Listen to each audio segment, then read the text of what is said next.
दिल्ली के इंदिरा गांधी अंतर्राष्ट्रीय एयरपोर्ट पर रायपुर से आए एक विमान में सवार यात्रियों को करीब 45 मिनट तक विमान में रहना पड़ा। यात्रियों के लिए लंबे इंतजार से जुड़ी पीड़ा तब और बढ़ गई जब विमान में सवार एक यात्री की तबीयत बिगड़ गई।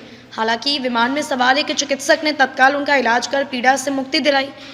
इस बीच विमान में अफरा तफरी मच गई। विमान में सवार विश्व हिंदू परिषद के राष्ट्रीय प्रवक्ता विनोद बंसल ने इसकी शिकायत ट्विटर पर इंडिगो एयरलाइंस व केंद्रीय नागरिक उड्डयन मंत्री ज्योतिरादित्य सिंधिया से की है। यात्री ने विमान के भीतर का एक वीडियो भी बनाया। विनोद बंसल ने बताया कि रविवार को 8:45 बजे रायपुर से उन्हें दिल्ली आना था, लेकिन रायपुर में बिना कारण बताए विमान करीब आधा घंटा विलंब से उड़ा।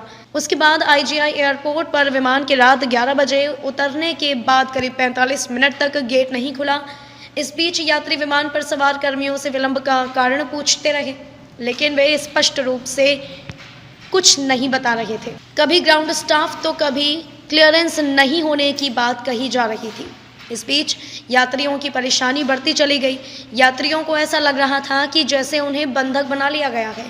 इस प्रकरण में इंदिरा गांधी अंतर्राष्ट्रीय एयरपोर्ट के संचालन से जुड़ी एजेंसी डायल ने बताया कि इंडिगो का विमान रायपुर से ही आधा घंटा विलंब से उड़ा। विमान के रनवे पर उतरने के करीब 25 मिनट बाद ही यह विमान अपने स्थान पर पहुंच गया। इसके बाद यात्रियों के विमान से उतरने का सिलसिला शुरू हो गया। ट्विटर पर ही इंडिगो ने इस पूरे प्रकरण पर विनोद बंसल को उत्तर देते हुए खेद प्रकट किया है। इंडिगो की ओर से कहा गया है कि अंत समय में विमान को खड़ा करने के स्थान में परिवर्तन किया गया, जो विमानपत्तन प्राधिकरण के अधिकार क्षेत्र की बात है। इंडिगो ने यह भी कहा कि जिस यात्री की विमान में तबीयत बिगड़ी थी, अब उनकी हालत सही है।